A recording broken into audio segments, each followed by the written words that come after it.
Here we are again. It is another Saturday. As you can see, despite what I said last time, I've still not finished this bat that I'm working on, but I am on the last strip of the second bobbin.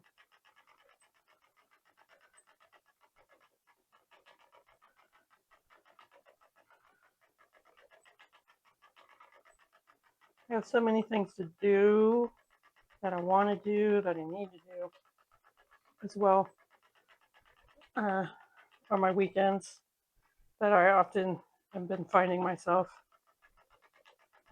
scheming and planning and wanting to do way more than I have the time and the energy for usually. So I think for this weekend, I'm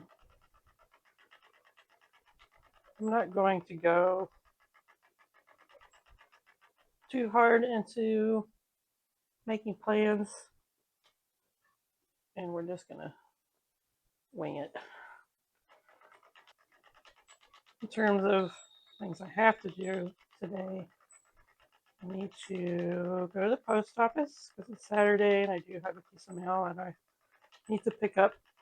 My driver's license got renewed after some struggling with getting my address changed since the last time I had to get it renewed, but got it done.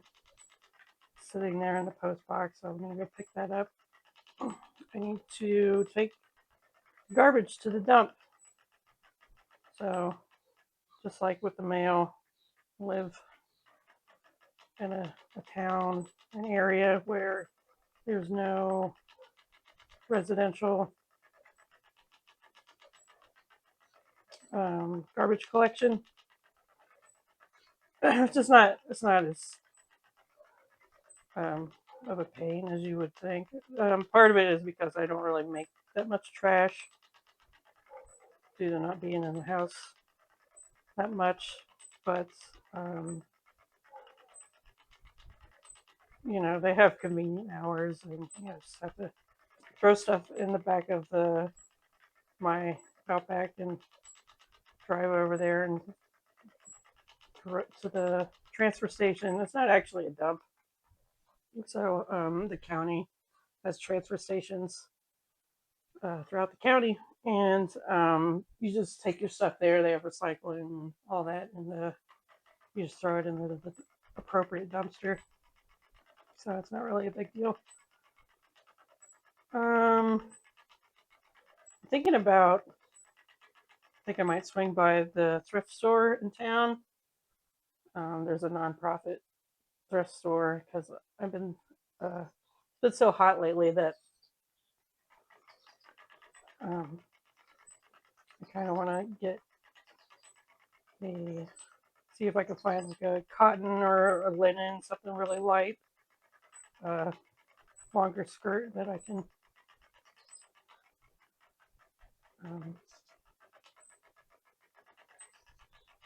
wear in the house while it's still pretty warm. It is supposed to continue to keep being warm this week. I haven't had rain in a long time. So there's been,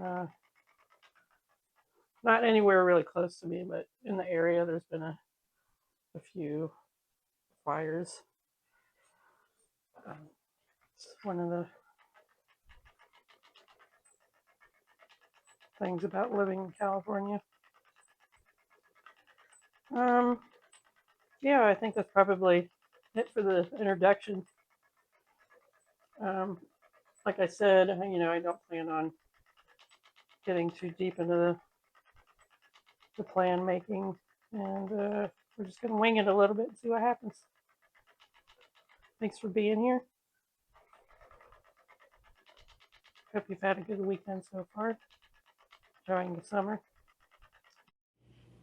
All right, here we go. Here is bobbin number 2. Done. Now she will take a break, at least until tomorrow. All right, we are back from doing adult things. Quick recap. Did the dump, success. Went to the thrift store.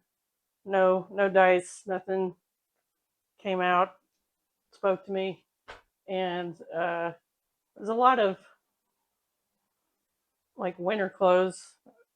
I don't know if it's because everybody's been buying all the summer stuff or they just don't get a lot of it. But um, there is another secondhand store. It's not really, it's more of a curated thing. They do have some clothes. I thought about stopping, but didn't do it. Went to the post office. No dice. I think they hadn't sorted the mail yet, so my renewed driver's license wasn't in the box. And then I went to the grocery store and picked up some makings for some basil and cherry tomato pasta. But what you have in front of you now is a giant bag of fleece. This is a clean fleece. This is the same fleece that I spun for the scarf that you saw a video or two ago. And it's clean. Might have already said that because I watched it. I think it's almost 2 years old at this point. But I thought since we're here, I'm going to pre-wash for dyeing some fleece. So what I'm going to do is measure out 100 grams of this right now. Got my bowl under it, got a scale, and I'm going to do 100 grams because that's what I like to do with any kind of measuring out, just because it's something I'm sure every knitter is familiar with every time you buy a skein. It's usually 50 grams or 100 grams. And it makes measuring out the dye a little bit easier. What I'm going to do is once I get 100 grams in here, I'm going to warm up some water. I've got a little wash tub, and then put a little bit of soap in it and let that sit in some not super hot water, but warm water. And then I'll be mixing up some dye stock. It's just going to be an acid dye. You know, I'd love to get into the natural dyeing thing, but for this, it's just going to be regular old chemical acid dye. I'm going to make like a green color. Should be interesting to see on this gray fleece. And I'm just going to do that by, I don't have a green dye. I'm just going to mix some yellow and blue together. 90. Get close. This fleece, when I bought it, was like 10 pounds. And of course, when you wash it, you lose a fair amount of weight just because, you know, it's dirty and it's got sticks and stuff in it. Though this was a pretty clean fleece. And I'm still working through it. I just have the one fleece because I feel like one, it takes up so much space that I'd rather work through what I have. Two, I really like it. It's a, sorry for the bag. It's a Corriedale Romney mix, and it's, you know, medium. It's not super soft, but it's not pokey. It's nice spin. I'm just gonna not slosh around. Maybe open it a bit as we go to get this nice and prepped. You know, probably don't really need the soap. Doesn't hurt, but to make sure that the dye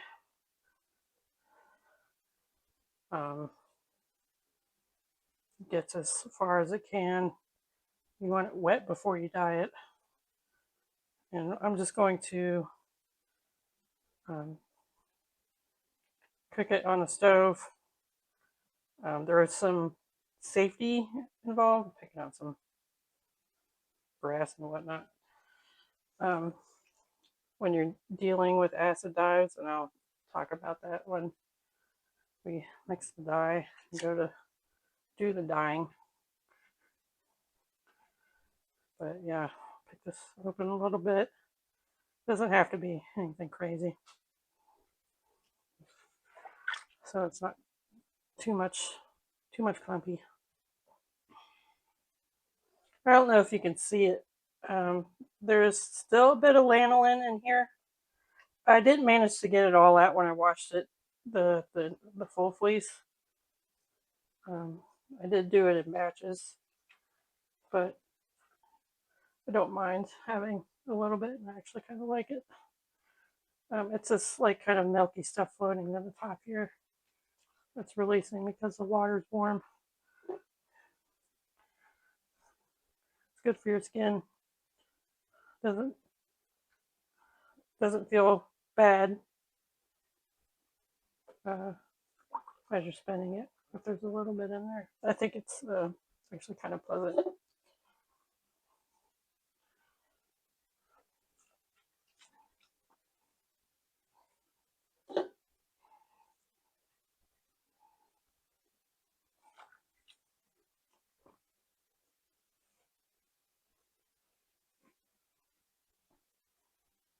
I would have to try a lot harder to felt this. It's a medium wool, so something like a merino or whatever, something a little bit more fine, I would have to be a lot more careful with. But I still don't want to, slosh it around in the water. It's felting is heat and agitation, like life. My fleece is soaking in some warm soapy water, probably not so warm anymore. But this is my Christmas tin of dyeing supplies. So one of the things that we want to do is make sure that we're respirating and not breathing in little particles of dye. Put that on. I've got my measuring spoons, and then all of this, everything that I'm using is specifically for dyeing. So you never want to use kitchen stuff that you cook with on a regular basis or any kind of basis to mix dye. Particularly with the powder, you don't want to be under cautious. I am looking for my darker blue. Here we go. This is sapphire blue jacquard. I've got 100 ml of water. Again, this vessel is only used for dye. And I'll get this out of the way. And get that out of the way. This is just a little bit of warm water. I like using the ball jars just because they have the little milliliter measurement on the side. I'm going to put quarter teaspoon. This part I'm kind of unscientific about. Technically, you should weigh this out, but I find it a little bit arduous to weigh out such a tiny amount. Put that in there. That's the blue. And then close that. And then we need some yellow.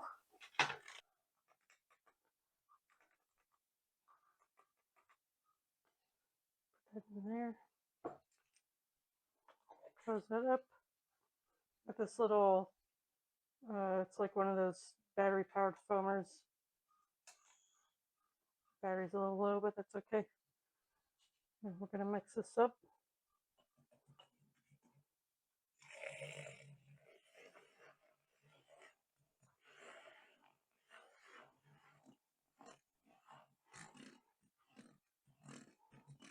I think that'll be fine. And then once this is all like kind of dissolved, take my mask off because there's not going to be any powder floating around.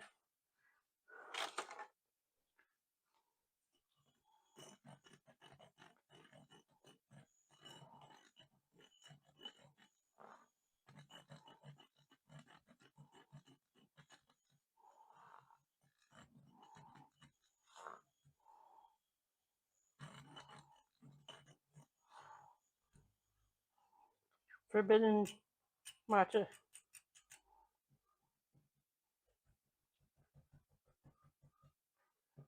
Trying to get the dye out of here. And put the lid on it.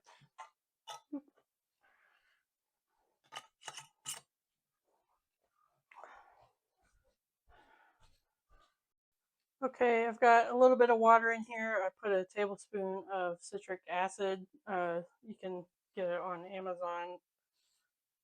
You can also use like white vinegar, but I like the citric acid because from what I hear, it doesn't leave a smell. And I've got my wool here.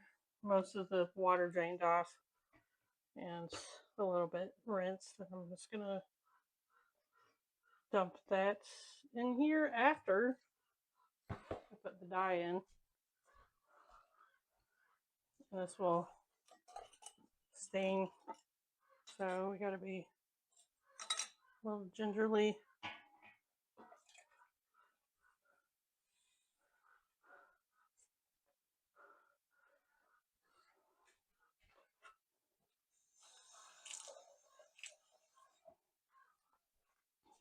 I just put some more water in there to rinse it out, but it's the same amount of dye.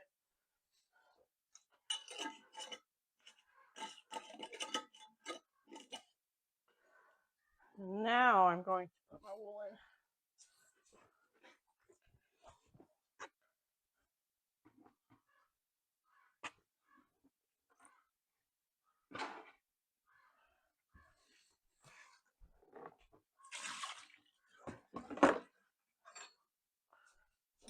Push this down in here.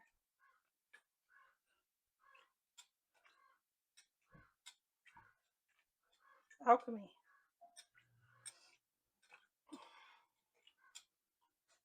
And then I'm going to get a paper towel. Actually, I'm just going to put this on my dye towel and cover this. And I'm going to slowly heat it up. What? What is it? What is it?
It's Sunday morning. Last night my dye finished and I took it out. This morning I let it sit overnight just because the pot was so hot. I didn't want to handle super hot wool. So this morning when I was awake enough, I took it outside and put it out on a towel to dry. It should dry fairly fast. Pretty happy with how it came out. Wasn't really what I was going for, but happy accidents.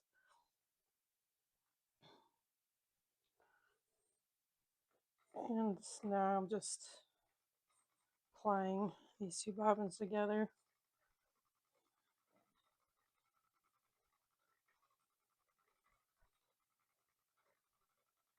It'll be really interesting to see how that green cards up, and then how it spins, and then how it knits. And it's one of the cool things I like about um, spinning and fiber in general. It's just every step of the process is kind of a evolution of how it looks, what the color is, how it behaves. So you're always kind of rewarded every step of the process.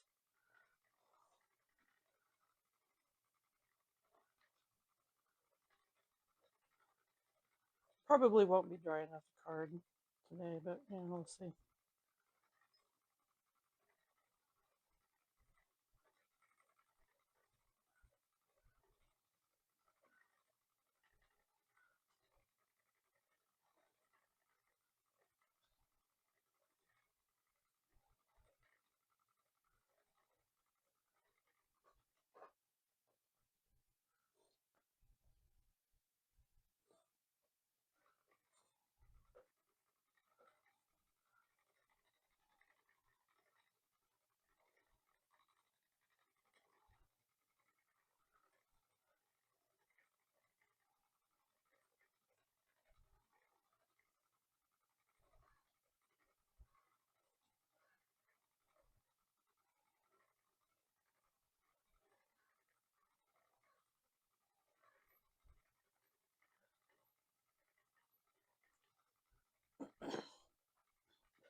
I did try to figure out where there's a little squeak that's showing up. Dolly's been making, and I can't quite figure out where it's coming from. And I tried to figure out before I put this bobbin on to ply where it was coming from, and it wouldn't squeak when I was trying to make it squeak. It's a little bit easier if there's somebody else around that can kind of pinpoint exactly where the sound's coming from.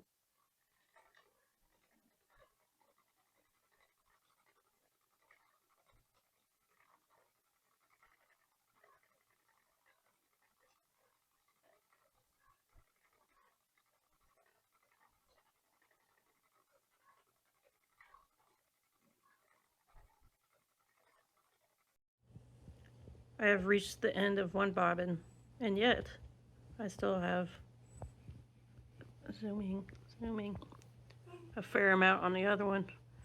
This is not unusual, but we do have a way to deal with it. So I'm here sitting on the floor. Don't ask me why, but every time I do this, I prefer sitting on the floor. But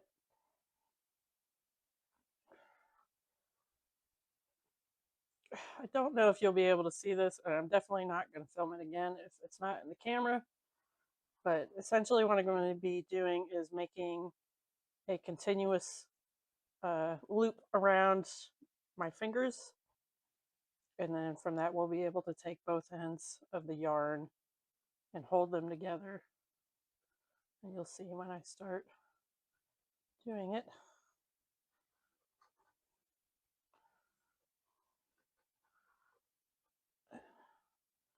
a little bit of a pain to get it going. I also often forget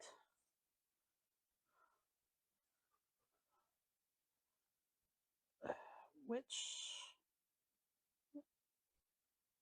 uh, part of the loop I'm in.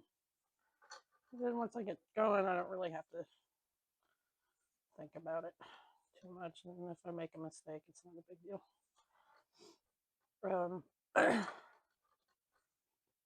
I learned this off of YouTube, which is where I pretty much learned everything about spinning and how I even got interested in it. And I would be completely lost trying to teach myself or even learn from books how to do any of this. And, I would be definitely missing out because there's no earthly way that I would have been able to figure out any of it without YouTube.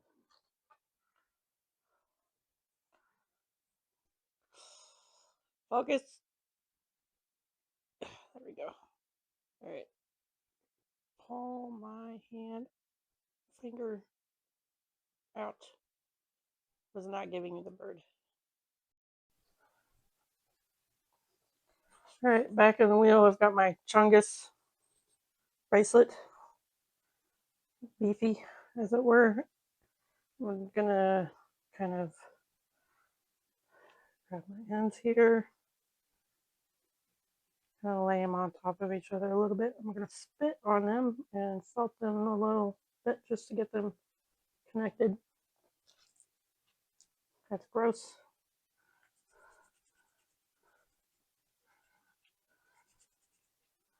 All right, that's probably good. Now you can see I have one end from one side, one from the other, and I can just use my arm to keep things organized.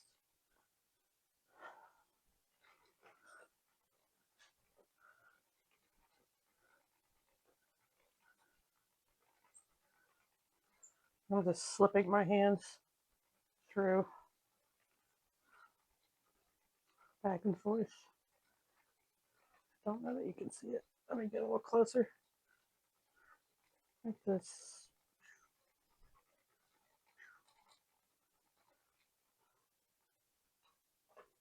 And that way I have both hands free while I'm doing this last bit, and I don't have to have a stray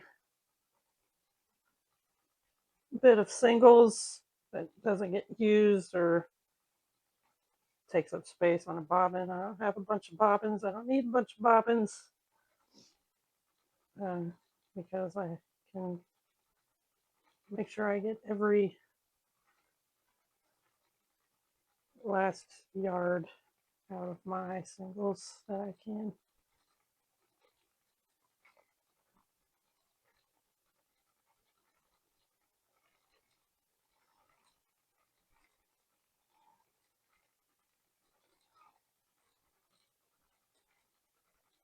I believe today is the last day of Tour de Fleece. I think I mentioned this before, but in fact, I'm sure I did. I don't exactly have the time to do the full event. You're supposed to spin every day that the riders are racing, but I'm happy that I did pull the wheel out and decided to just do this one bat, and I'm able to get it completed. And that is going to be a big old bobbin.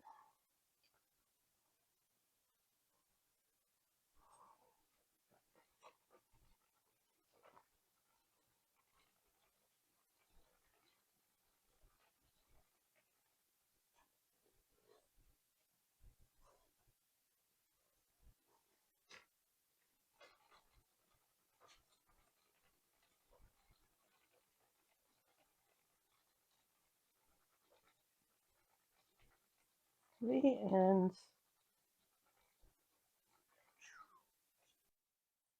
Here we are back on the floor again.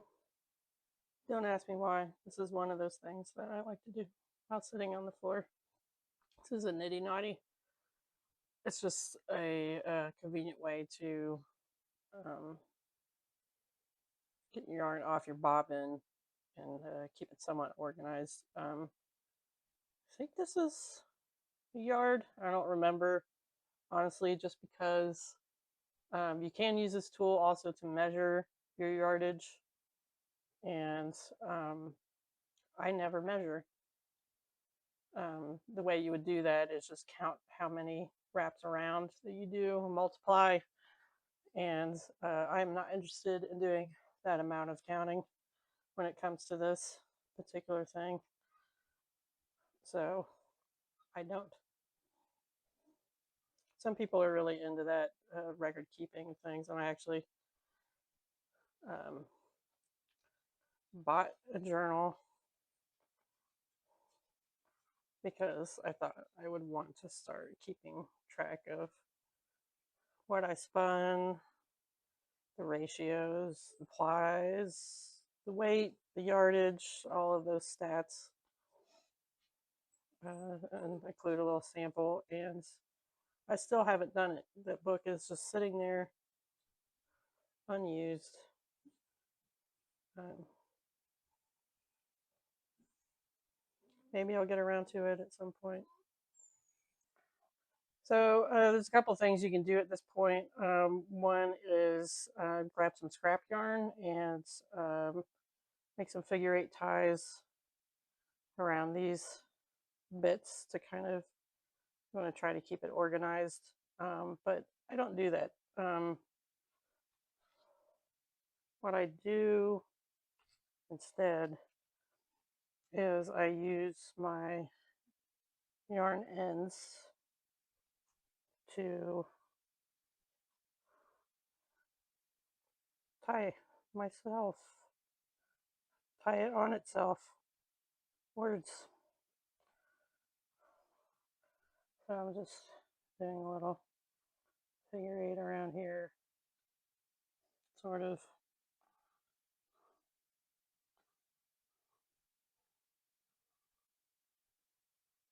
Do a little knot.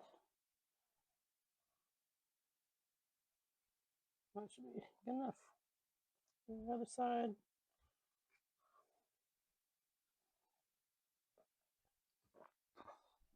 Oh, there's pull it off.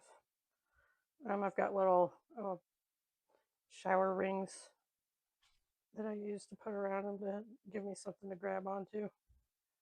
And there we go. That is a balanced yarn. Well done. Um, Sometimes when it's, too tight, or one of your plies is too tight and the other's looser, it can get kind of crinkly, but it'll block out a lot of the times. But this one is pretty damn even. Good job. We are back at the sink and we are going to soak our yarn. This is kind of like similar to blocking. We want everything to kind of set and settle to where it wants to be.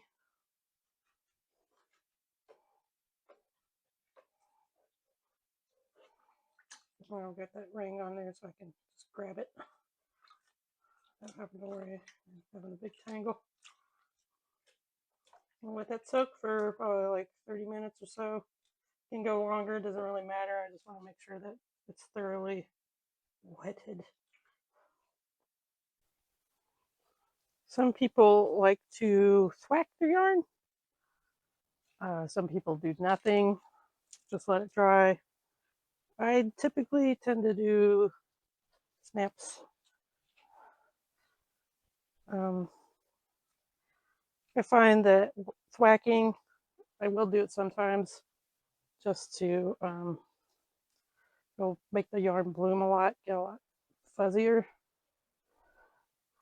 I like the snap because it feels like it helps it kind of snap into place. and then you could do nothing. I mean, all of this is kind of like you try stuff out, see what you like, what you don't like, what you care about, what you don't care about. There's not one particular way to do anything. But yeah, not a lot. Some extra water out. I'm gonna hang that up to dry right there.